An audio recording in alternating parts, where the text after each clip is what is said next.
one of the things that happened, particularly in the 1970s and the 1980s, through the films that we're talking about, is it actually gifted an apocalyptic vision to the movement.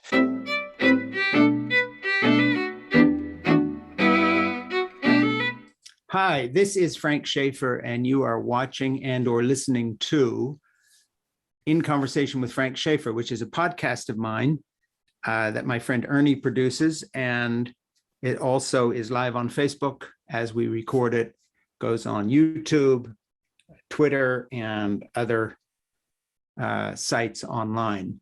And today it's a real pleasure because I'm talking to someone whose work I respect a lot, who I kind of knew about and followed before we met through a mutual friend, Laura Dawn, who is a movie producer, one of the co-founders of MoveOn.org, who I've interviewed on this podcast, by the way, introduced me to Jared.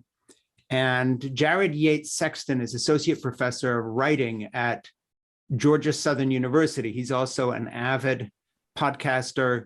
He tweets a lot. His threads run on, people react to them.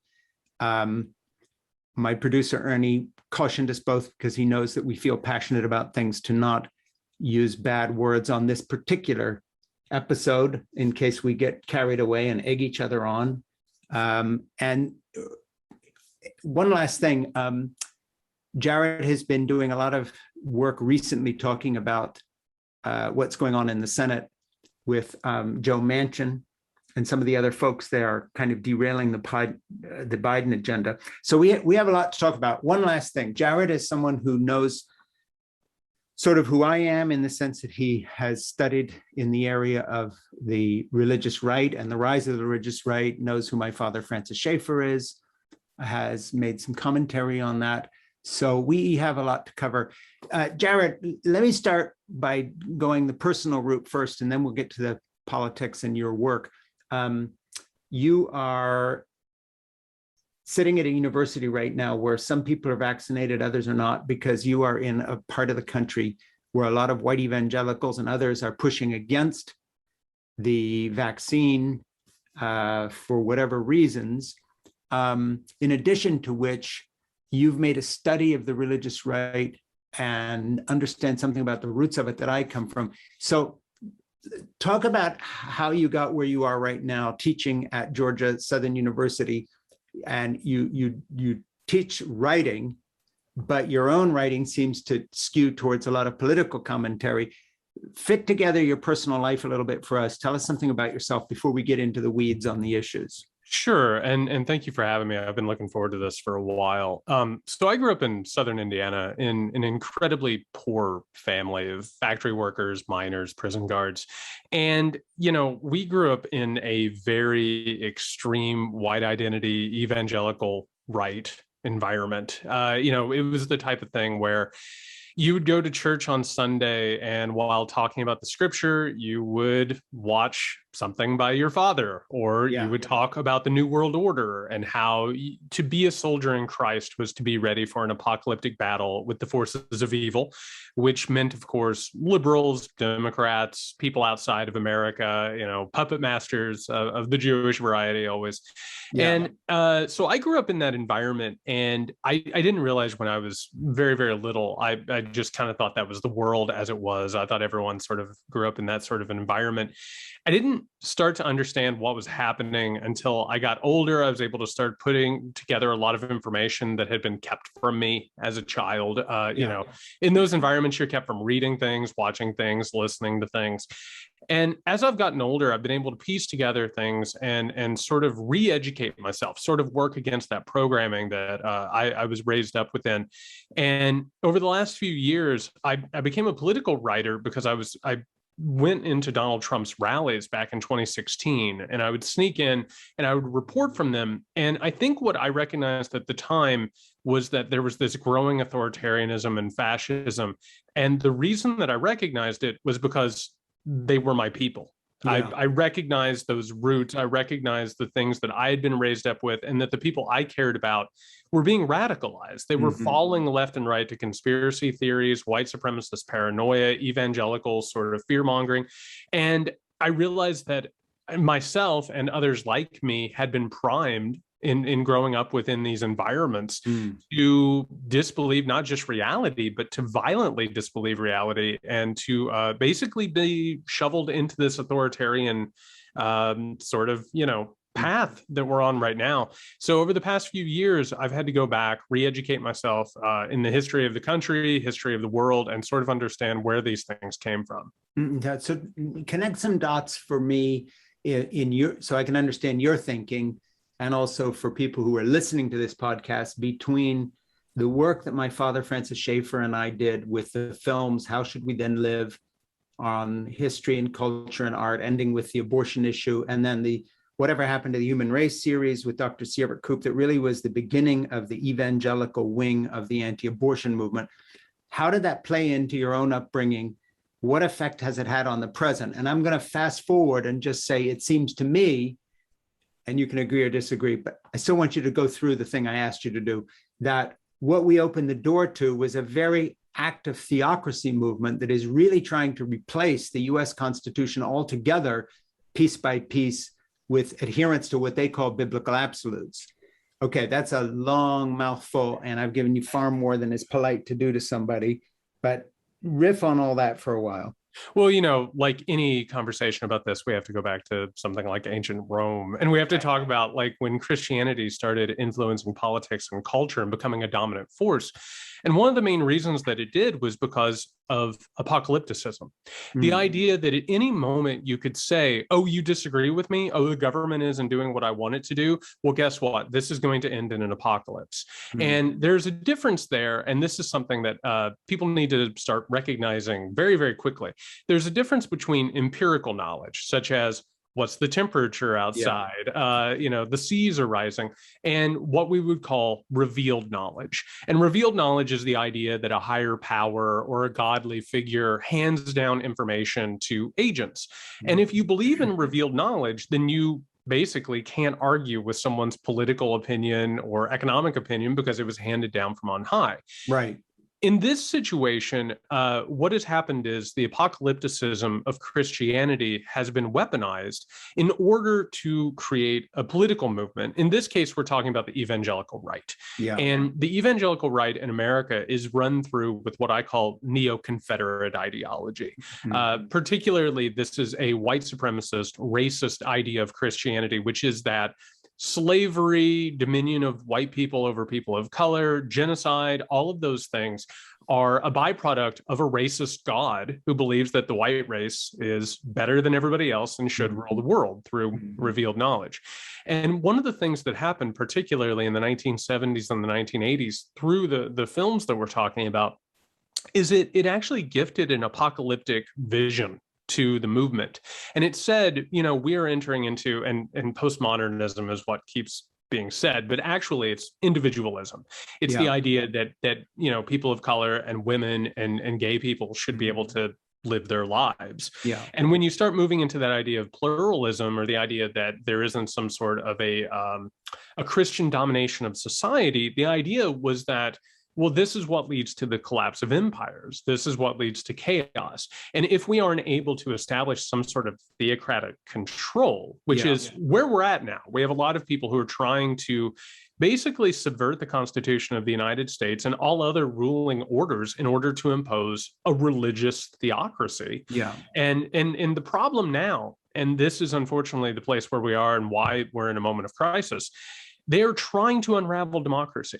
They're really trying to get rid of representative democracy and replace, again, empirical knowledge, which you get through votes and polls and movements. Yeah. And they're trying to replace it with revealed knowledge, which says, I should control the world because God on high told me to control the world, which obviously is a very quick leap and a jump into authoritarianism and fascism. I tried to explain to some friends of mine who work in the secular media in places like MSNBC and other places that during the Trump years would invite me on occasionally to say, how can evangelicals be supporting Trump when he's a philanderer and adulterer and molester and liar and thief and con artist?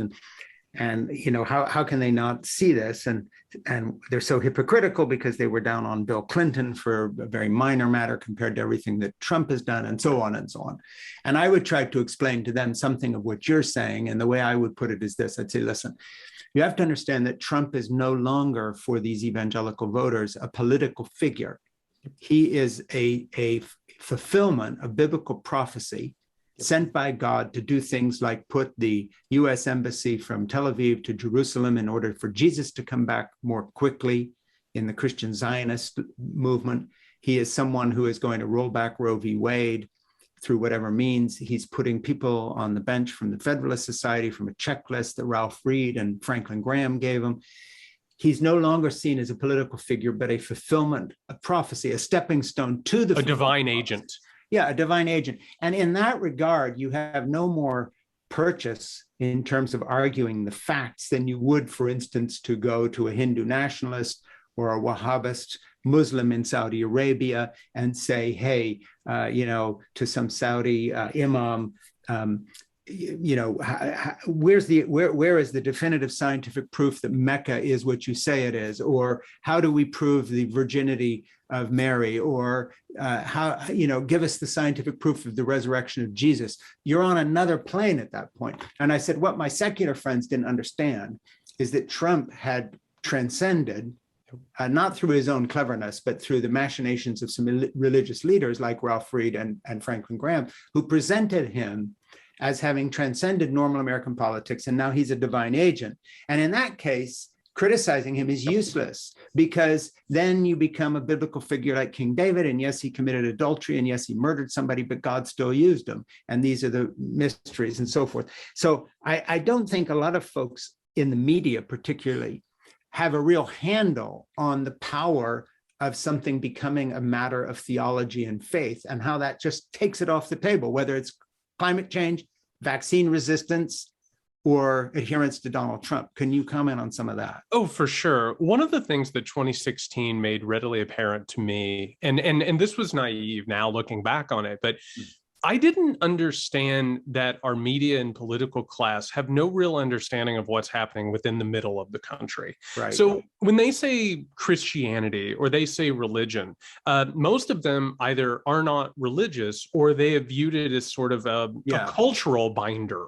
Right? Yeah. Like you go to church and you meet people in your community, and maybe you have a bake sale and maybe you help people with it. And I don't think that they understood, well, I know they didn't understand that people like myself, the environment that I grew up in, religion was not a social club.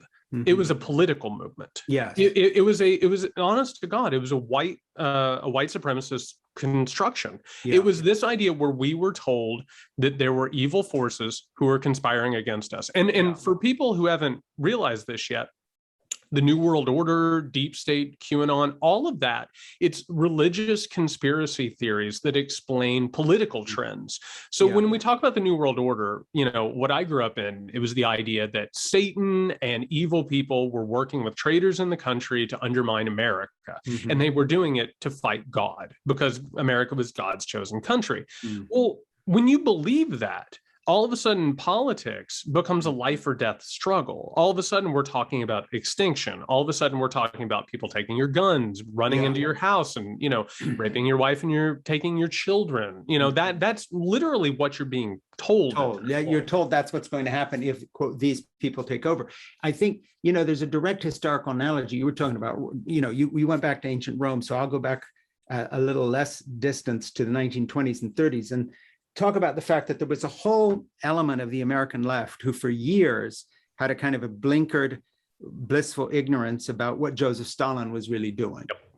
Okay, there was another group of people in the US also who had a blinkered, willful ignorance about the rise of National Socialism, fascism, Hitler, Mussolini, Franco, and so forth.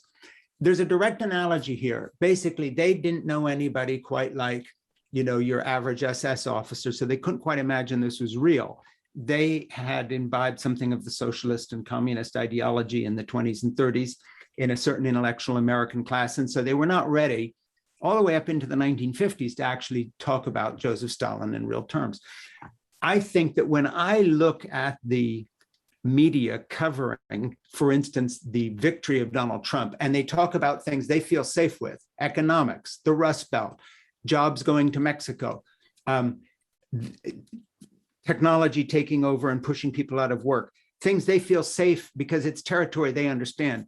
Where they don't want to go is try to figure out who, for instance, my father, Francis Schaeffer, was. Yep. They don't want to figure out who Rousas Rushdoony was and the whole theonomous movement that so influenced people like Mike Pence, because they just can't go there. Similarly, when Amy Coney Barrett is being confirmed, they talk about the fact she's a Roman Catholic, but they don't really want to go into this cultic little organization of Catholics and Protestants that she was part of in a kind of a Handmaid's Tale scenario, because they just don't feel comfortable going there. And I see a direct analogy with the blinkered optimism of the left about the rise of the Stalinist regime. And I see that similarly about certain elements of American thought with people like Limburg, the pilot and so forth, who were very friendly toward the Nazis. It took a war to get them to think clearly about what they were up against.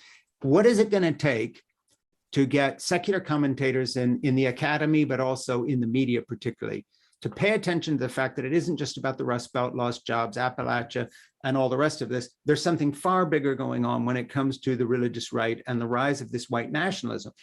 I've said everything I can say on the subject. I think you talk about this. There are a lot of us out there who see it.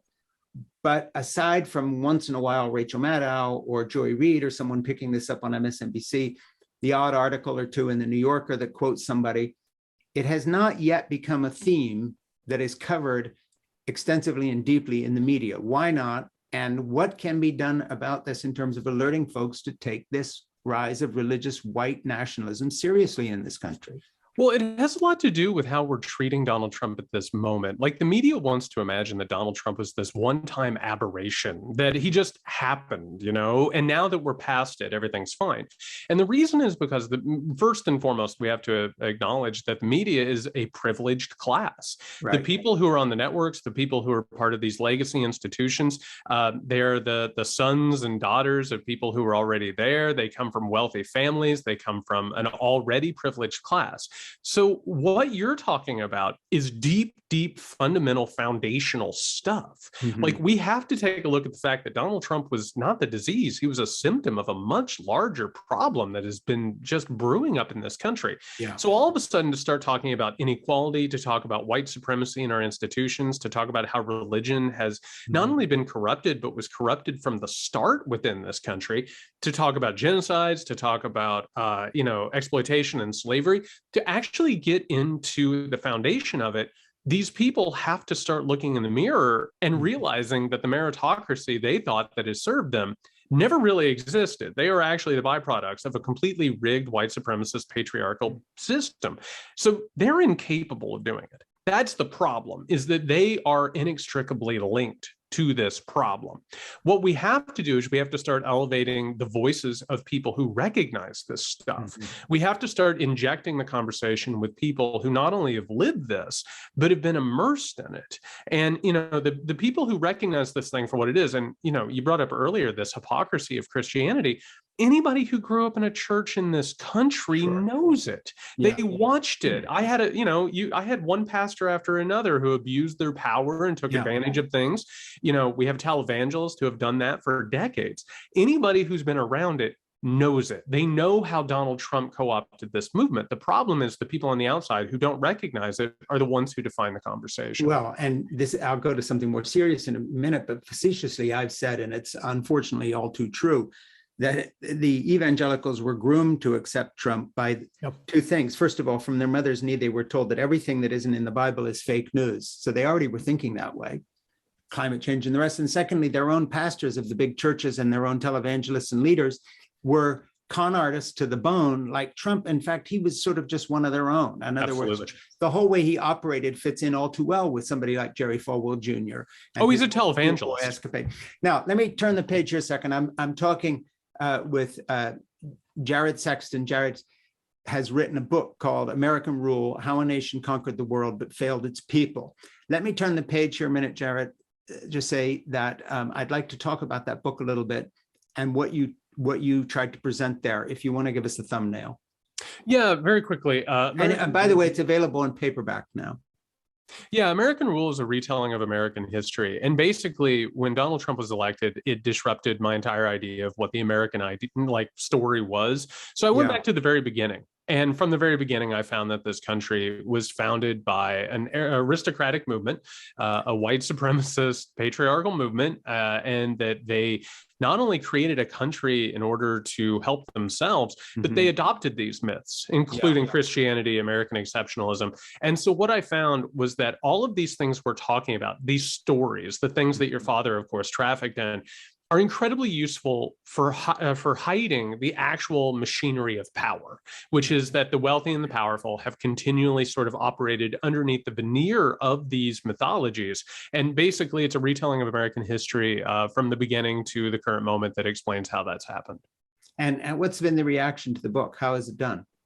Well, what's interesting about it is I've actually managed to make inroads with even Trump supporters and people on the right, because it's not a traditional red versus blue narrative, Democratic versus Republican. There are no messiahs, there are no saviors.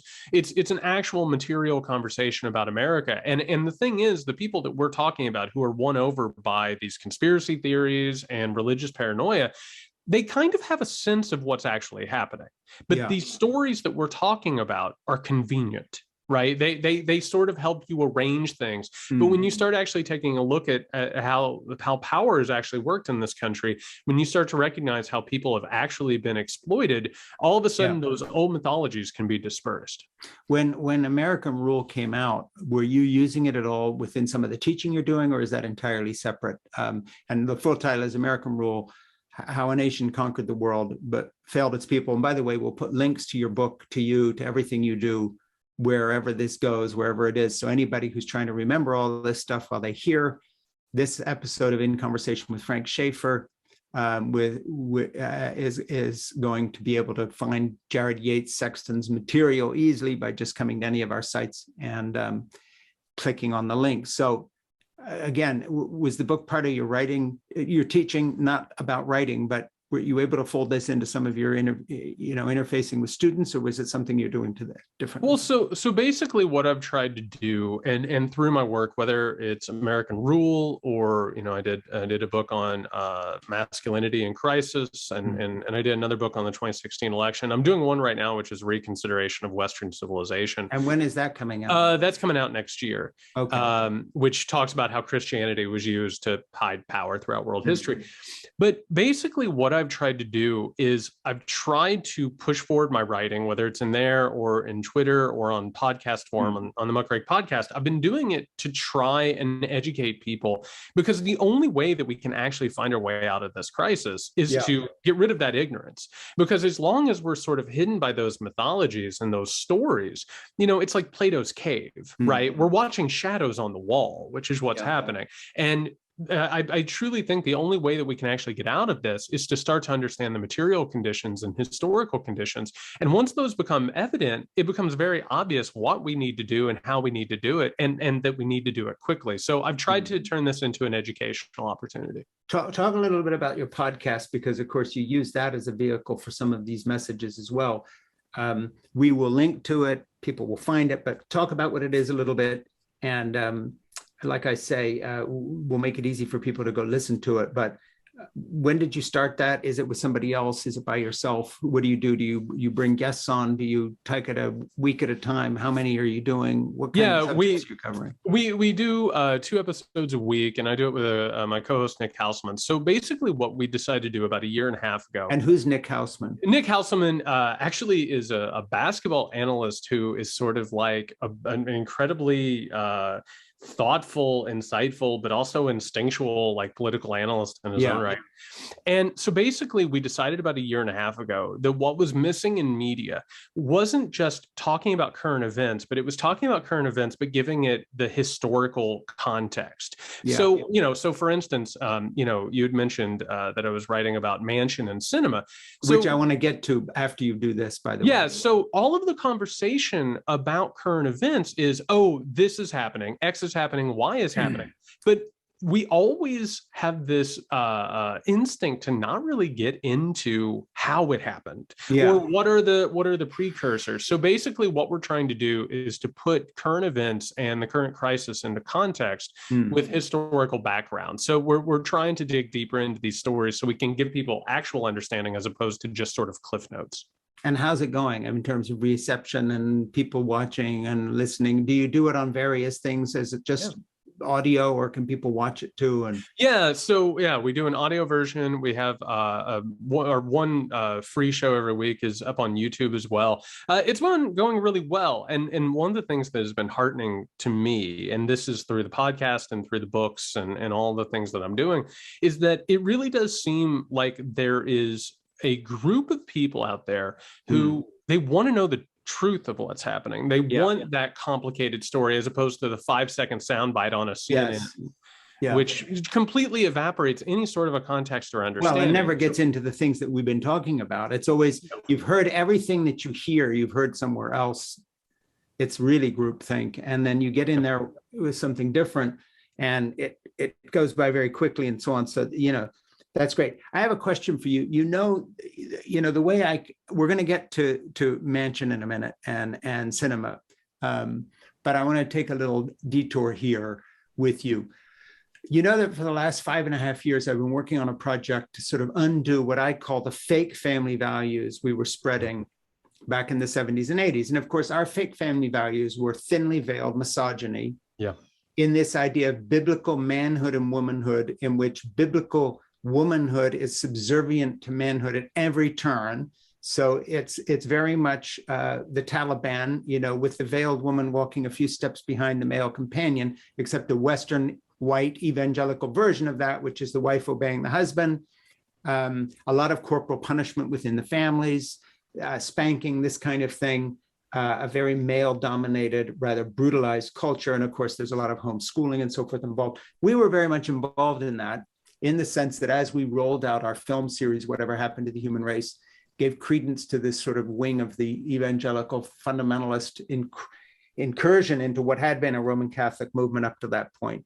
In fact, had to talk a lot of evangelicals into joining it, who were at that time kind of pro-choice, like Reverend Billy Graham and Dr. Criswell of the Southern Baptist Convention. They had never thought about abortion as a kind of our issue.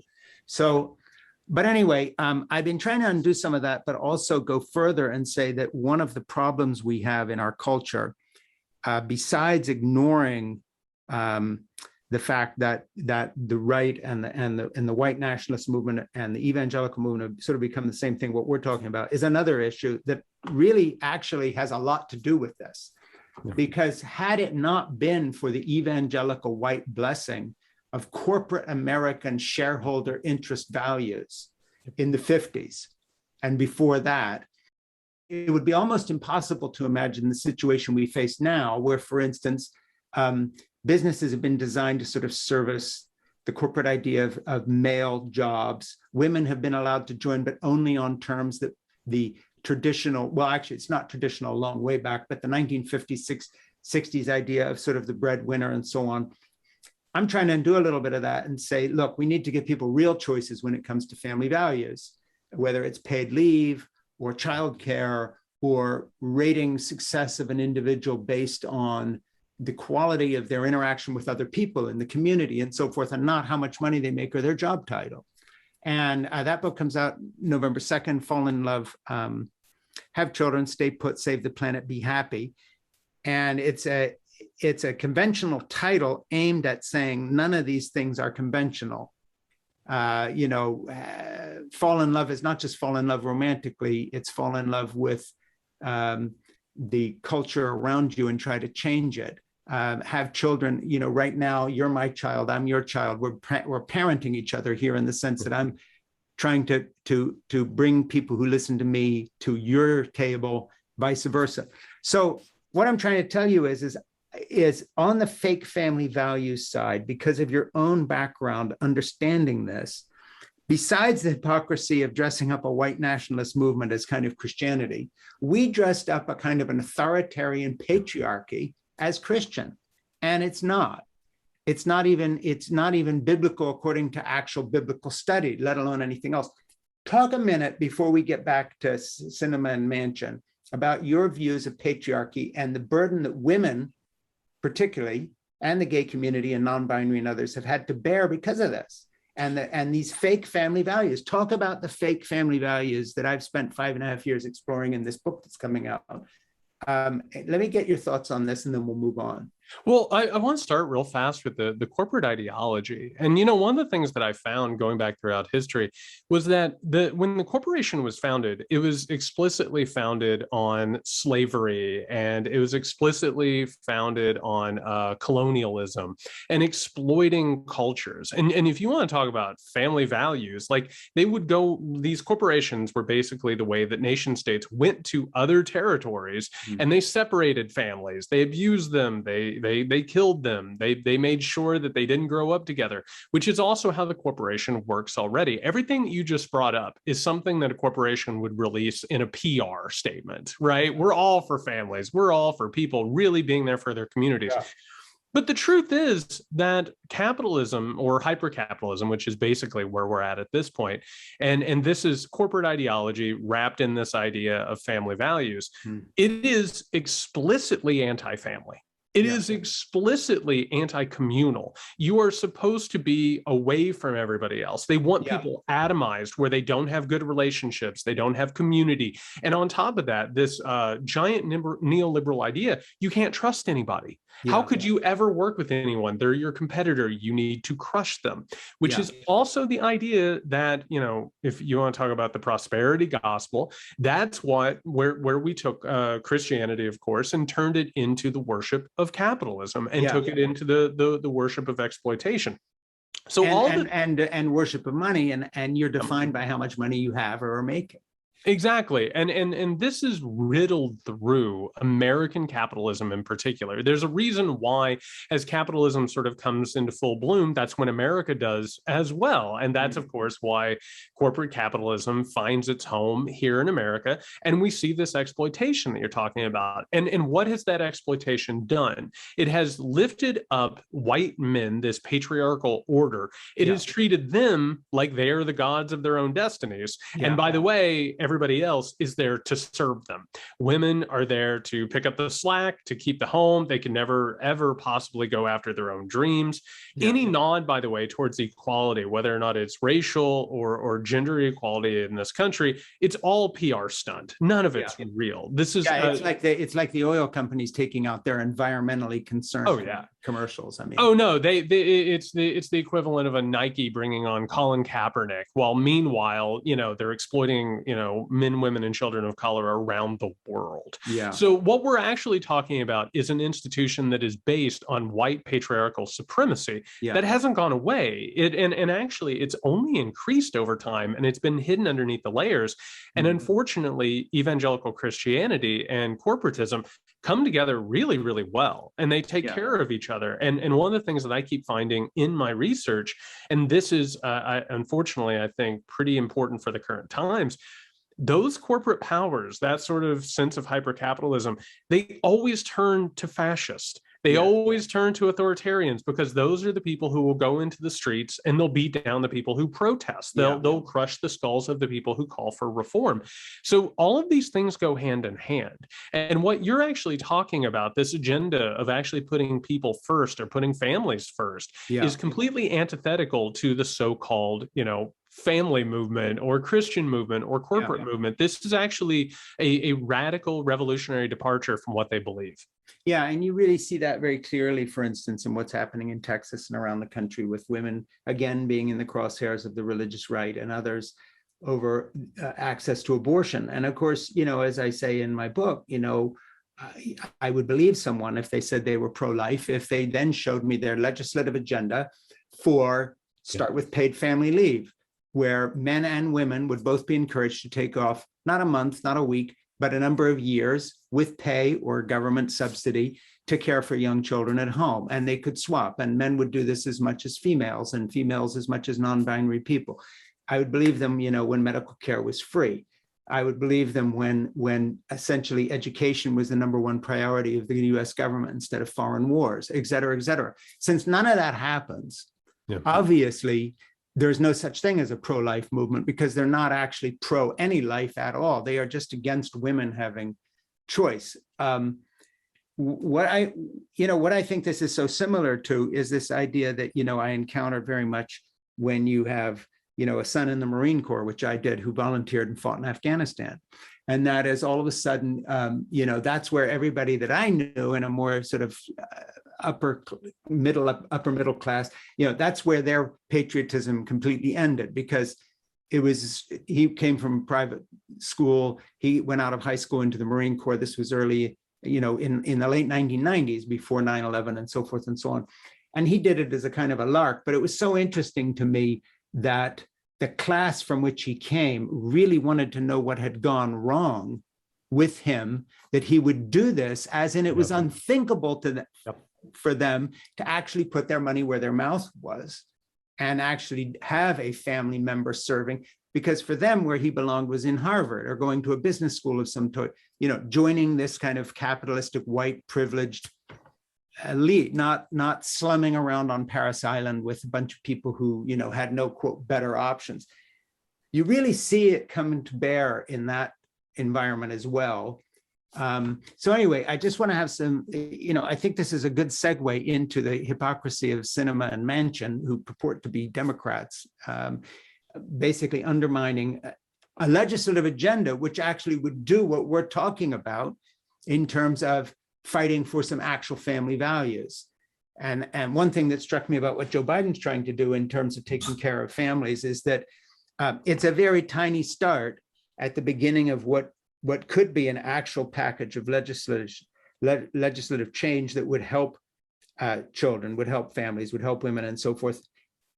What's going on with Democrats who were standing up against what turns out to be a pro-family agenda that Biden is trying to implement here, at least in part? And what's your thinking on all this? I know you've done a lot, and I've phrased the question long, but I want you now to really go to town on it. Well, I'll just say this to start. The apocalyptic thing that we started out talking about, the Republican Party has used that evangelical fear-mongering basically to take anything that the Democrats could ever push forward and say, oh, this is a power grab, it's tyranny, this is the New World Order, this is some sort of a socialist power grab.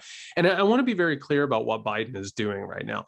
There's nothing radical about it. There's nothing particularly leftist about it. We have about 40 to 50 years worth of progress that we need to catch up on, that the rest of the industrialized world has already done. Like we're behind the eight balls, so to speak, in this situation. This isn't the full bucket. This is a drop in the bucket. And the fact that it's been pushed as some sort of socialist power grab or whatever is not just laughable, but it's made possible by that apocalyptic fear mongering that we're talking about. And when it comes to someone like a Joe Manchin or a Kirsten Sinema, these are politicians who are completely bought and sold. They are bought and sold by special interests, by corporations. Joe Manchin in particular is just completely owned by big oil, big coal, all of these fossil fuel groups. I mean, this is how he has this fortune.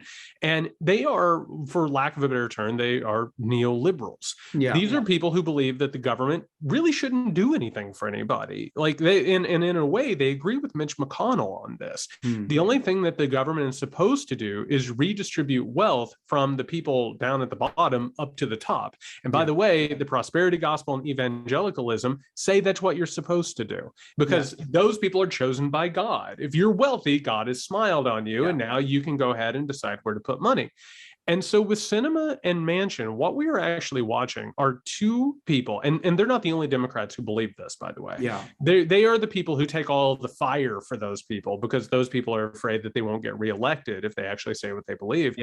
But they get to stand up, they get to pretend like they care about budgets or deficits or whatever. But actually what they're doing is serving as the PR front for the wealthy and the powerful, who do not want people to expect government to ever help them in any way, shape, or form. And in this case, to literally keep us decades behind in terms of progress, while a climate catastrophe looms, our infrastructure crumbles, and our educational system isn't just on life support, it's expiring. Yeah. And so what we're actually watching at this point is that these neoliberal capitalistic forces have more or less taken over government, representative government, and kept us from being able to do anything that would actually help the rest of the population. Yeah, it always blows my mind because, you know, I grew up in Switzerland where my parents had their missionary outfit of L'Abri Fellowship in the 50s and 60s. And Switzerland is probably the capitalist capital of the world. I mean, it's where everybody hid their money. It's where taxes are very low. It's where there is very little hassle starting a company, where people shelter everything. You know, the idea of Switzerland being branded socialist in any way is just utterly laughable. All right. It is utterly laughable. And yet in Switzerland, the railroad system is federalized and everything runs on time. And you have fast, clean, efficient trains every 20 minutes. The distance my son was commuting from where we live in northern Massachusetts to Boston took an hour and 15 minutes on a train that rattled around, going slower than the one had in 1950 on the same line, by the way. In Switzerland, the equivalent distance would have been 18 minutes because my nephew took a train every day, took him 18 minutes, the same distance to travel, because every other train was an express train. They organized it in such a way so that you could be at work quicker. There is no national health system in Switzerland. What there is obligatory insurance, which is then bolstered by the government for anybody who falls under a certain income level, and always for children and young people up to about age 25. So they in fact have national health care, but they've kept it privatized, but in a very clever way. You know, the roads are paved like people's new driveways, all of them, all the time, everywhere. All the bridges are rebuilt all the time. It's just sort of goes with the territory. They would regard that as sort of a baseline of being a civilized, developed country. Well, but it also helps their businesses. Yeah, of course it does. And you know, and everybody and the rich of the world flock there and buy their little villas and pay people off to get their permits.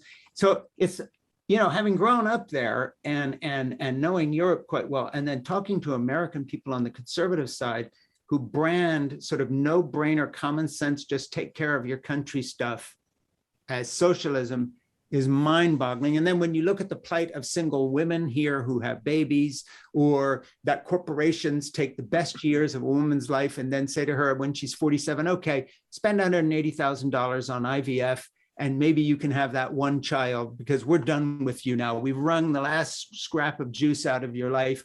You know, you went and got that extra master's degree, so we would promote you and so forth, but you did it all on male, non-family terms. Across the board, our country is essentially in the Stone Age and would have to be described as anti-feminist, anti-woman, anti-family, anti-child, and even anti-fairness in just basic stuff. I don't, you know, is the problem that, you know, the American white voters don't travel, so they're unable to compare? Do they not read? Do they not see this? Where do they get off calling just common sense, no-brainer stuff Biden's doing socialism? I literally don't get it. This is not a rhetorical question. One of the unique factors of American capitalism, and this is one of the reasons why we're the center of globalism.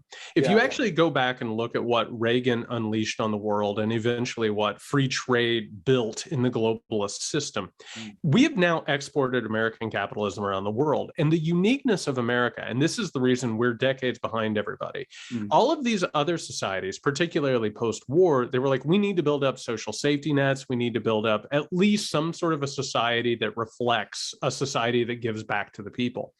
America has never worked like that. The American system of capitalism from the very beginning was about accelerating capitalism so you can make as much money as humanly possible before the system melts down, which is why our market completely melts down over and over and over again. You can set your watch to it. And eventually what happened, and I was writing about this today with the Mansion and Cinema deal, you reach this point where FDR and the New Deal, they say, you know, enough, we have to manage capitalism, we at least have to give people something. We have to give them the social safety net. Mhm. Immediately, what happens post-war? The right and the Republican Party starts dismantling that social safety net as quickly as possible through the Red Scare, through the work of millionaires at the time, corporations at the time. And so American capitalism is basically about running a scam. It's about setting up a system in which you can get as much money as possible to the 1%, and meanwhile the entire system melts down and everybody else suffers.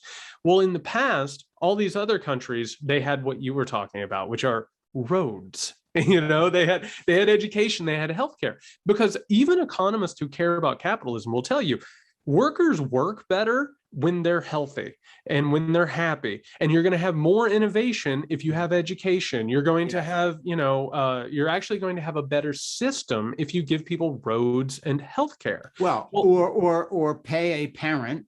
Yes. Notice I didn't say mother or dad, a parent, right, to stay home with a young child, as they do in Finland, and send a district nurse to their house twice a week to make sure all the health care is being taken care of, and then make sure they get their job back again. And there's laws saying you can't discriminate with someone who takes this time. It actually saves money. Yes. Children develop better. The whole society works better. And then we talk about family values here pitted against women who seek an abortion as if somehow it's either or. Well, and I think the pandemic made this very clear.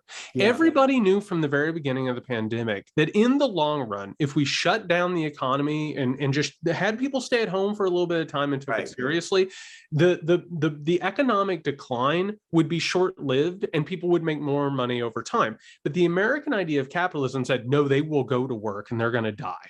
And there's no actual concern for the health.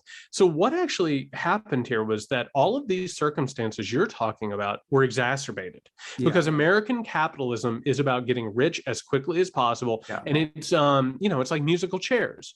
You just don't want to be the person who doesn't have a chair when the music stops. And where we are right now, more or less, to get back to the idea of a train, we're on a runaway train. Yeah. The problem is that the train, there's no brake on it. They have to make it go faster. That's the only choice that they have, is to make it go faster and faster and faster. And unfortunately, the system that we're in has now been exported around the world. That is now the capitalistic system by which the rest of the world works by. So we've actually managed to somehow or another send our most problematic traits around the world, and they're coming back to haunt us at the moment. Let me pause just to say you are watching and or listening to In Conversation with Frank Schaeffer. I'm speaking with author, political activist, thinker, podcaster, Jared Yates Sexton, who's also the author of numerous books, and we are going to link to them on our site. One is American Rule: How a Nation Conquered the World but Failed Its People. I want to use the time we have remaining to turn the page here and ask you for your kind of proactive ideas about what we can do as individuals and as a society to begin to undo some of the damage of white evangelical nationalism. What do we do about a Democratic Party that has room for people like Sinema in it, who are undermining democracy along with the Republicans? And what do we do? I guess here would be a practical thing to assist Joe Biden in trying to do this sort of very basic conservative rethink of American democracy and our economy and all the rest of it. Put some ideas on the table about what we can do or what needs to be done by individuals and also society.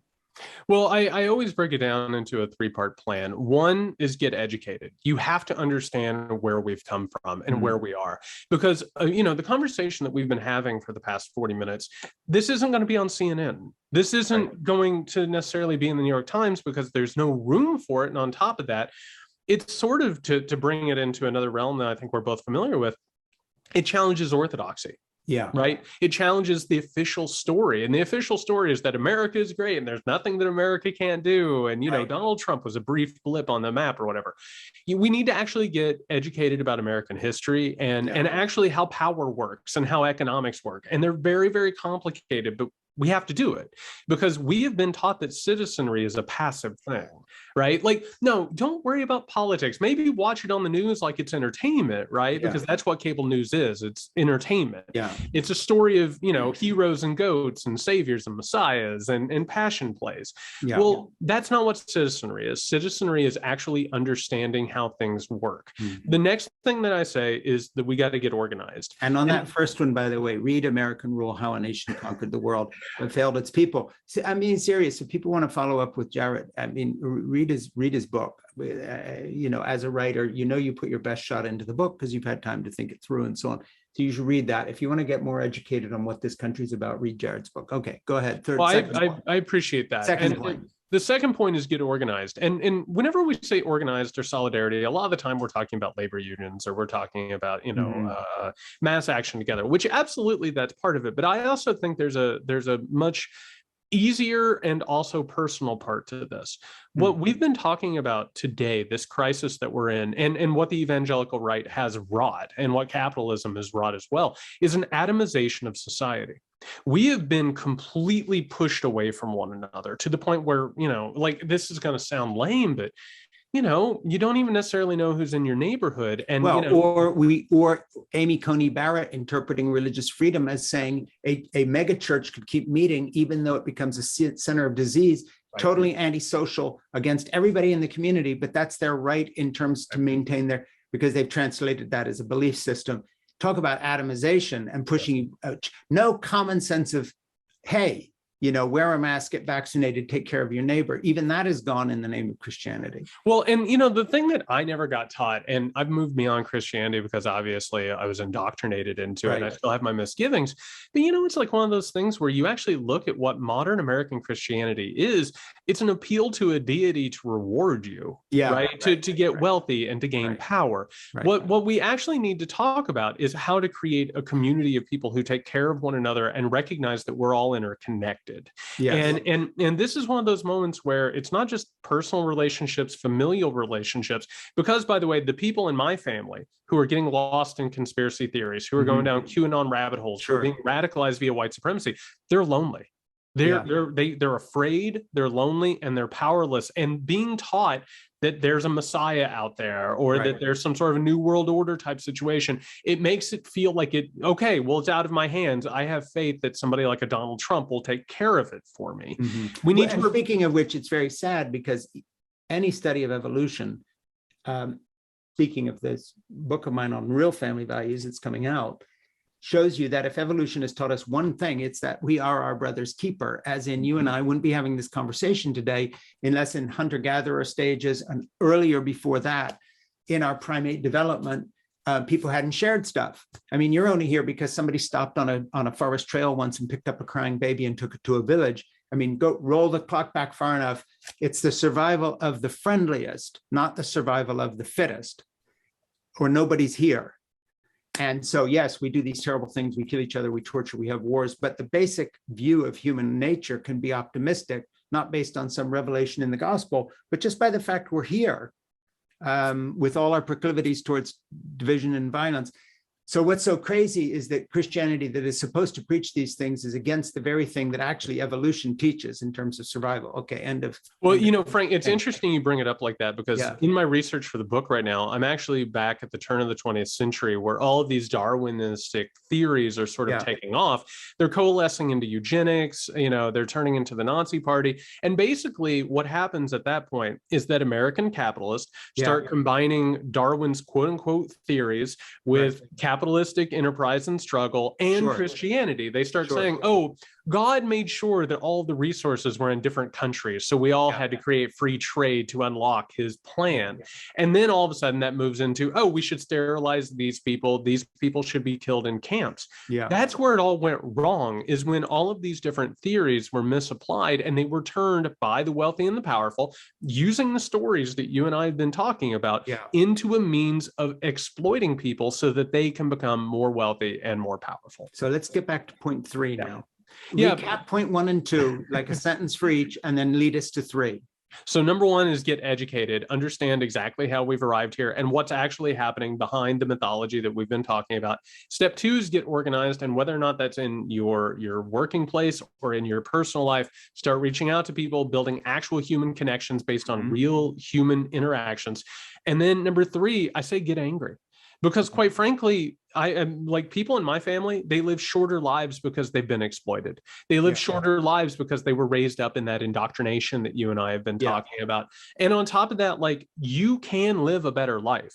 You actually can live in a better type situation if you reject all of this garbage, because it's such a thin veneer. It's so brittle, which is why we're in the middle of the crisis we are, why Donald Trump can get elected, why the evangelical right pushes what they push. It's because it's all straight garbage, and it falls apart under the lightest bit of scrutiny, which is why they're violent, which is why they rely on intimidation and indoctrination. And we have to meet that, and we have to create something new. We have to create something better. We have to accept this idea and embrace more humanity as opposed to all of this exploitation. Yeah, and I think it seems to me that some of the things we're talking about in terms of actual family values in an authentic sense is where we can bridge a little bit of the gap. Because when you talk to folks who are on the right, who do love their children and grandchildren and do want some sort of future for them, they may not change their ideas on any kind of a factual basis, but emotionally, when you say, wouldn't it be great if we had better schools for our kids? Wouldn't it be great if working single moms didn't have to hold down 3 minimum wage jobs because there was call it something else. There was a compassionate net, not a social safety net, whatever, to care for them. I mean, do you have any optimism that we can pry some of the people loose from the grip of the lies that they are raised in the evangelical community, rather than just a few oddballs out there like you and me who kind of make our own journeys? I mean, is there a chance to get a mass defection? I do. I do think there is. And this goes back to what you were just saying in terms of like living these lives of multiple jobs, never getting ahead. Yeah. It's all based on faith.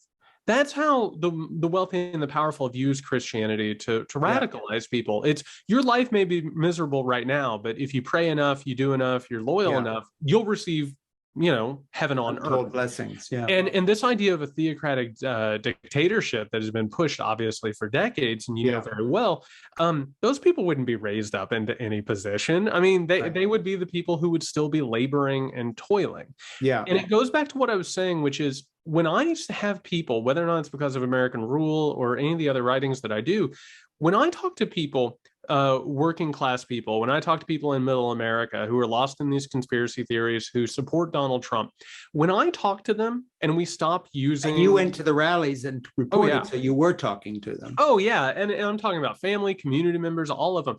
When I talk to these people and we get rid of the mythology, right? When we're not talking, oh, are you going to vote for X or Y? Right. When we talk about actual history, when we talk about power, when we talk about exploitation, they know that he's an absurd buffoon. Yeah. They know that he's a showman. They know that he's lying. But in this current environment, he gives them their Messiah. He gives them their savior. He gives them their bludgeon, their cudgel. Well, and some revenge against the libs and the secular humanists and the atheists and the whomever that their parents and their churches have warned them against. And now he's sticking it to them. So at least he's doing that.